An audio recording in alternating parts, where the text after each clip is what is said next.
Gauche, droite, centre?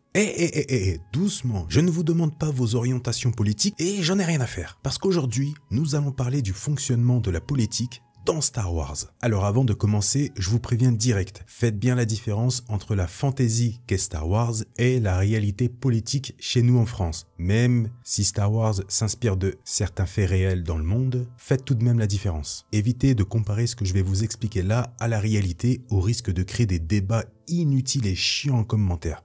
S'il vous plaît, c'est déjà assez gênant quand certains politiques se servent de Star Wars dans leur campagne, donc s'il vous plaît, un peu de respect pour l'œuvre. Alors, vraiment, regardez cette vidéo jusqu'au bout. Posez-vous tranquillement et écoutez. C'est ultra intéressant. Même si vous n'aimez pas la politique dans Star Wars. La politique a toujours eu une place très importante dans Star Wars, mais souvent mal exécutée dans certaines œuvres. C'est d'ailleurs ce que beaucoup avaient reproché à l'époque avec l'épisode 1. Bien sûr, certains aiment et d'autres non. Je fais partie de la deuxième catégorie personnellement. Pour moi, je pars du principe que c'est impossible d'exploiter correctement un système politique comme celui de Star Wars dans un film de 2 heures et quelques par petits bouts. Mais les bases sont là quand même. Mais après, comme je l'ai dit, certains aiment. Et c'est bien, parce qu'il en faut pour tout le monde. Mais c'est même pas le sujet. Là, clairement, on s'en fiche des films. Ne parlons pas des films. Alors, comment fonctionne la politique dans Star Wars? À quoi servent les sénateurs? À quoi sert le Sénat galactique, etc. On va voir ça aujourd'hui. Alors, on va parler principalement des gouvernements de la République galactique, de l'Empire galactique et de la Nouvelle République. Alors déjà, quel est le type de gouvernement de la République galactique? Petit cours d'histoire vite fait, après l'effondrement, cours d'histoire dans Star Wars, vous m'avez compris. Après l'effondrement du premier gouvernement qu'on va appeler l'Ancienne République, un tout nouveau gouvernement renaît des cendres de l'Ancienne République sur Coruscant, la République galactique dite moderne, donc celle que vous connaissez. Le but de la République, c'est d'étendre au-delà de Coruscant son influence pour protéger la galaxie. Pour cela, la République met en place un système démocratique très important appelé le Sénat galactique, avec comme objectif de donner la possibilité aux différents mondes galactiques d'avoir une importance avec son peuple dans la galaxie. En gros, tu veux participer à la démocratie et protéger ton peuple, tu rejoins le Sénat et donc la République galactique pour être sous sa protection et participer à la résolution des différents conflits qui font souffrir la galaxie. Il faut savoir que durant l'Ancienne République, un Sénat existait déjà, mais aujourd'hui on va vraiment aborder le Sénat version moderne. Donc celui que vous connaissez. La République galactique dite moderne, comme l'Ancienne République, est gouvernée par un document très important appelé la Constitution galactique, un ensemble de lois à respecter au sein de la République que je vais énumérer maintenant. Tous les êtres vivants doivent être égaux. L'esclavage est strictement interdit. La République se doit d'aider les mondes en conflit. Lorsqu'un système ou une planète souhaite faire partie de la République galactique, il se doit de respecter la Constitution. Certains mondes y adhèrent et d'autres beaucoup moins, soit parce qu'ils pratiquent une chose interdite par la loi de la République, comme l'esclavage, coucou à nos amis zigariens, ou soit parce que certains mondes ne veulent juste pas être sous les ordres d'un gouvernement et garder leur indépendance, ce qui est tout à fait louable. Le Sénat galactique est composé, je vous le donne en mille, de sénateurs. Qu'est-ce qu'un sénateur et à quoi sert-il? Il faut déjà savoir qu'il existe plusieurs types de sénateurs. En premier, il y a les sénateurs qui représentent une planète ou un peuple. Par exemple, le sénateur Bail Organa qui représente la planète Alderaan. C'est ce genre de sénateur que tout le monde connaît. Ensuite, il y a les sénateurs qui représentent non pas une planète, mais un système complet ou une partie de système. Donc en gros plusieurs planètes. Et nous avons les sénateurs du secteur commercial, comme par exemple la Fédération du commerce représentée au Sénat par le sénateur Lot Dodd. Attention, lui, il ne représente pas son peuple ou sa planète, mais bien la Fédération du commerce. Il y a environ 2000 sénateurs qui siègent au Sénat. Au Sénat, il existe différents partis, des factions de sénateurs avec les mêmes idées et votent souvent ensemble. Mais il y avait principalement 2 factions au Sénat. La faction centrale qui souhaite un pouvoir gouvernemental plus centralisé dans la bordure extérieure par rapport à la République. Ils souhaitent aussi augmenter les impôts dans chaque système de la bordure extérieure et veulent instaurer un système économique sur des mondes qui n'en possèdent pas pour ensuite faire encore plus de profit. Vous l'avez compris, ils aiment l'argent, le cash, la maille, la picaille, les pépettes, la quicheta. Et en face, il y a la faction périphérique qui sont en fait tout le contraire de la faction centrale. Ils sont contre l'augmentation des impôts, contre le pouvoir centralisé et contre la mise en place d'un système économique dans les différents mondes de la bordure extérieure. Pour eux, chaque monde pouvait avoir son propre système économique s'il le souhaitait. Il y a aussi d'autres petites factions diverses et variées, comme par exemple les militaristes qui souhaitent la restauration d'une armée républicaine pour réguler les nombreuses organisations criminelles. Il y a la faction loyaliste, un groupe de sénateurs entièrement dévoués à la République et au chancelier. Je peux aussi citer la faction pacifiste qui, elle, est totalement contre la création d'une armée, contre l'augmentation des impôts, etc. Et ils sont pacifistes. Ils sont juste là pour faire des pisses avec des petites fleurs sur les oreilles. Pardon. Le but des sénateurs est donc, en premier lieu, de représenter leur peuple et autres intérêts. Mais pas que.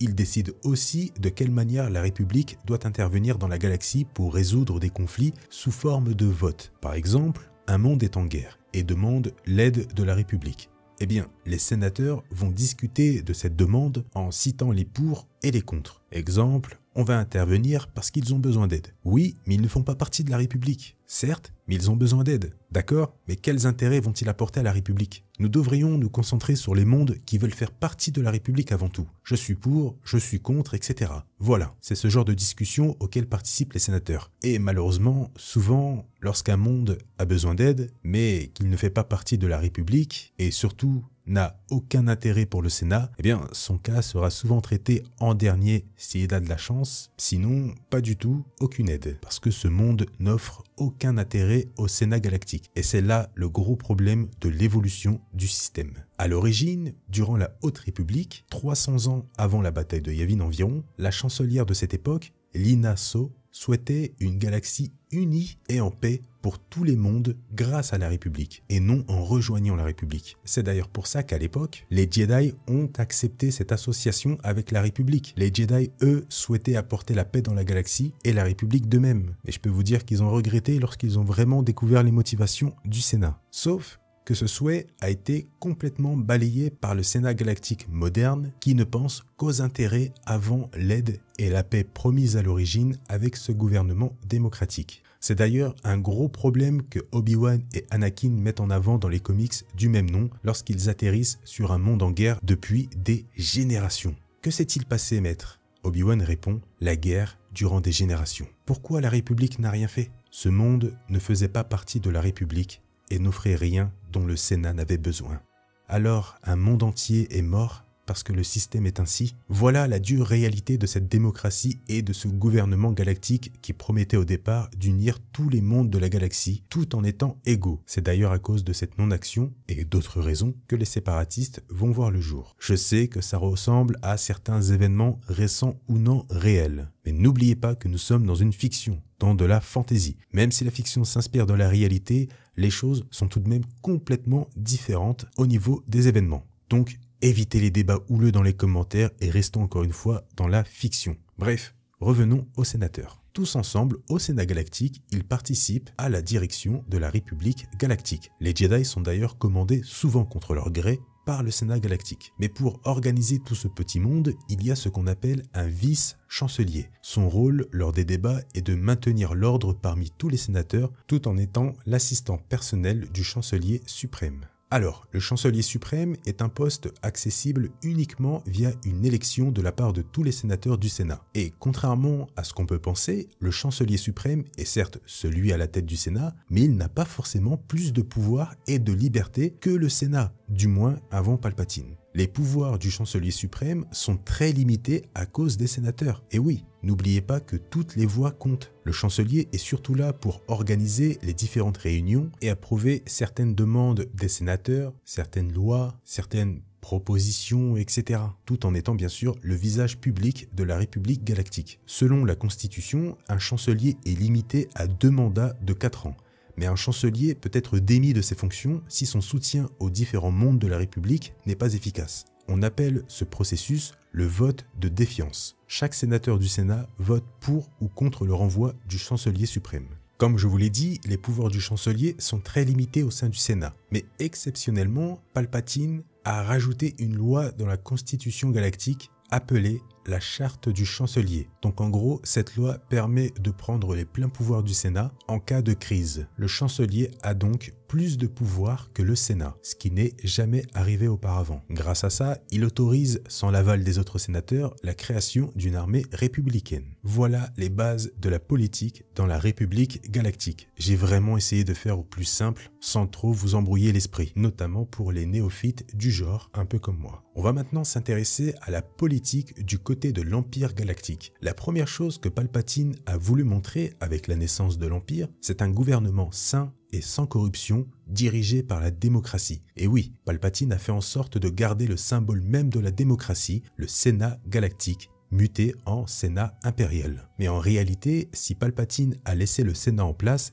c'est déjà pour donner cette impression que l'Empire est totalement dans la démocratie, mais surtout pour avoir le contrôle des mondes qui étaient déjà sous la gouvernance du Sénat galactique. Ça lui évite de reconquérir les mondes, etc. Et ça permet aussi et surtout de maintenir l'ordre dans la galaxie. Mais tout ça n'est que temporaire, puisque Palpatine prévoit de remplacer l'ordre et la sécurité du Sénat par l'étoile de la mort. En réalité, le pouvoir du Sénat est complètement limité et n'est là que pour donner l'illusion d'une démocratie. Les pouvoirs du Sénat sont donnés secrètement petit à petit à un nouvel organe politique impérial directement sous la tutelle de l'empereur, les gouverneurs. Alors, quelle est la différence entre les sénateurs et les gouverneurs? Un sénateur représente son monde, son espèce, son système ou autre intérêt. Un gouverneur, lui, représente, mais surtout contrôle, non pas un monde, mais un secteur complet. Donc un territoire de plusieurs systèmes. Il faut savoir que les gouverneurs possèdent tous un rang impérial qu'on nomme les MOF. M-O-2-F. Au sein des gouverneurs, il existe aussi le rang de grand MOF. À la différence du simple MOF, le grand MOF n'a pas un, mais plusieurs territoires sous son contrôle. On appelle cela un sursecteur, donc plusieurs secteurs. Première chose très importante à retenir, comme je vous l'ai dit, tous les gouverneurs choisis par l'Empire possèdent le rang de MOF, et certains grands MOF. Deuxième chose très importante à retenir, gouverneur est un titre politique, et MOF, comme grand MOF, est un rang hiérarchique au sein de l'Empire qui va de pair avec le titre gouverneur. Attention, il existe aussi un titre de gouverneur au sein de la République galactique, mais il n'a rien à voir avec celui de l'Empire. Donc en gros, les sénateurs ne servent plus à rien, puisqu'ils sont maintenant dirigés et représentés, plutôt contrôlés, par les gouverneurs, jusqu'à ce que le Sénat soit dissous par Palpatine avec l'arrivée de l'étoile de la mort. En gros, l'étoile de la mort représente l'ordre et la sécurité mis en place par le Sénat à l'origine. Et les gouverneurs représentent le côté démocratie entre guillemets des peuples de la galaxie. L'Empire a donc le contrôle total sur la galaxie. Maintenant, concernant la Nouvelle République. Le but premier de la Nouvelle République est de faire revenir la démocratie, mais dans une version différente de la République galactique à l'époque. Déjà, cette Nouvelle République n'est plus sur Coruscant, pour la simple et bonne raison que cette planète est devenue le vestige de la corruption, à cause de la corruption de l'ancien Sénat galactique. Et surtout, Coruscant était la capitale de l'Empire. Vous vous doutez bien que pour redonner confiance aux gens et les attirer, c'est pas très vendeur de s'installer sur la capitale impériale. Bref, ils ont ensuite remis en place un Sénat galactique avec à sa tête Mon Mothma, la première chancelière de cette nouvelle démocratie. Pour redonner confiance à la galaxie, l'une des premières lois décidées par le Sénat et la chancelière est la démilitarisation de la Nouvelle République, en supprimant 90% des forces militaires de la Nouvelle République. Les 10% restants des forces militaires sont là uniquement pour maintenir la paix et non faire la guerre. Une sénatrice était d'ailleurs fermement contre cette loi. La meilleure, la princesse d'Alderaan, Leia Organa. Selon elle, c'était complètement idiot de croire que l'Empire n'était plus une menace malgré leur défaite et qu'il fallait donc garder toutes les forces militaires de la Nouvelle République pour combattre la menace. Parce que Leia était sûre que quelque chose se tramait. Mais à cause de cette opposition, Leia va avoir assez mauvaise réputation au début au sein du Sénat. Certains notamment l'accusaient de toujours vouloir la guerre. Alors que non, Leia n'était juste pas aveuglée par une paix inexistante durant cette période. Puis finalement, On a pu voir qu'elle avait raison. L'histoire aurait été tout autre s'ils avaient écouté Leia. Bref, reprenons. Pour convaincre les systèmes qui ont une certaine méfiance envers cette nouvelle république, à cause de l'Empire et de l'ancienne république, une loi importante est mise en place. Via un vote galactique, n'importe quelle planète peut être choisie pour accueillir le Sénat galactique et donc devenir la capitale de la nouvelle république pendant un temps. Le but de cette loi, c'est de mettre en avant la démocratie, mais aussi montrer que la Nouvelle République s'intéresse réellement à toutes les parties de la galaxie, contrairement à avant. C'est comme ça que le Sénat s'est retrouvé sur Osnia Prime. Ça, c'est quand même une idée ultra cool, hein. Une chose très importante est arrivée avec ce nouveau gouvernement. À cause de l'influence néfaste de Palpatine en tant que chancelier, le Sénat galactique de la Nouvelle République a tout simplement supprimé le poste de chancelier suprême du Sénat. C'est aussi pour éviter que le nouveau chancelier profite une nouvelle fois d'un conflit pour prendre les pleins pouvoirs. Il existe au sein du Sénat deux grosses factions principales, les centristes et les populistes. Les centristes sont pour une galaxie plus forte, plus autoritaire, avec des lois très strictes concernant le pouvoir et surtout, ils sont pour une armée républicaine plus grande et plus forte qu'avant pour maintenir et renforcer la sécurité de la galaxie. Pour eux, toutes les planètes doivent se soumettre au pouvoir et au contrôle de la Nouvelle République. Il existe dans cette faction une branche secrète dite extrême centriste qui prône le génie de Palpatine et de son empire par rapport au contrôle qu'il avait sur la galaxie. Il faut savoir que la plupart des sénateurs centristes représentent des mondes ou des systèmes qui avaient dans le passé prêté allégeance à l'Empire galactique. Par exemple, le sénateur de Coruscant fait partie de cette faction. Les populistes, eux, eh bien, c'est tout le contraire des centristes. Ils sont pour que chaque monde puisse être libre en conservant sa souveraineté tout en faisant partie de la Nouvelle République. Les populistes souhaitent même une démocratie beaucoup plus poussée en faisant voter, en plus des sénateurs, la population. Leia, elle, fait partie des populistes. Mais malgré tout, elle n'est pas fan de certaines choses de cette faction, notamment sur le fait de laisser le vote au grand public. Selon elle, c'est complètement idiot, puisque cela va juste rajouter des billions de personnes refusant d'être d'accord sur un sujet, plutôt que des milliers de sénateurs, donc en gros c'est encore pire. Et encore une fois, elle a raison, c'est déjà un problème avec 1000 sénateurs, mais alors avec des milliards de personnes, là...